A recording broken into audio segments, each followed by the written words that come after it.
Bręsta skandalas Lietuvos krepšinio lygoje, kurią remia Betson. Klaipėdos Neptūno krepšininkui Martynui Pacevičiui mesti gana rimti kaltinimai iš priešininkų Utenos Juventus komandos. Neva jis rasistiškai užgauliojo jų ekipos krepšininką Maxwellą Lewisą.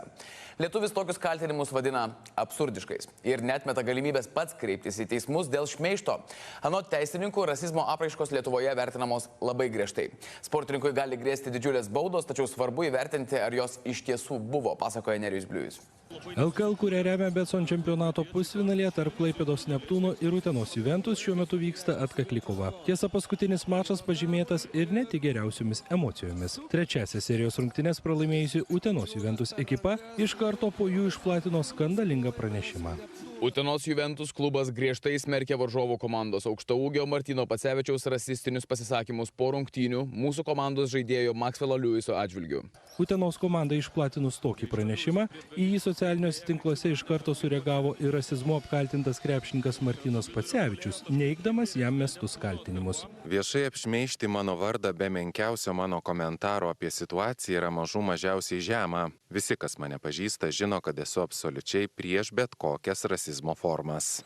Vėliau išsamesnę žaidėjo poziciją išplatino ir Klaipėdos Neptūno klubas. Martynas Pacevičius netmeta galimybės, kad dėl šmeižto ir pats kreipsis į teismą. Jokių rasistiškų užgauliojimo replikų iš mano pusės nebuvo ir drąsiai galiu pasakyti, kad tai yra mano vardo niekinimas. Noriu pabrėžti, kad į situaciją reaguoju labai rimtai ir mąstau imtis teisinių veiksmų prieš Utenos Juventus organizaciją ir jo žaidėją Maxwell Lewis dėl šmeižto.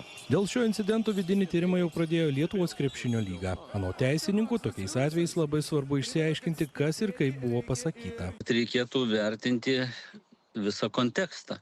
Kokiame kontekste išsakoma ir kokios frazės.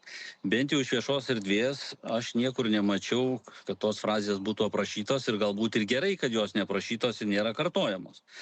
Bet kuriuo atveju tokios veikos patenka į Baudžiamojo kodekso 170 straipsnio 2 dalies teisinį reguliavimą. Pasak advokato, tokią nusikalstamą veiką kaltinamam asmeniu gali grėsti kalėjimas iki 2 metų. Tačiau dažnu atveju tokios bylos baigėsi ir baudomis. Jos gali siekti kelis tūkstančius eurų. Didesnė nauda turbūt šiuo atveju yra bendroji prevencija. Kitaip sakant, atkreipimas visuomenės dėmesio, kad visuomenė reaguoja griežtai į tokius dalykus.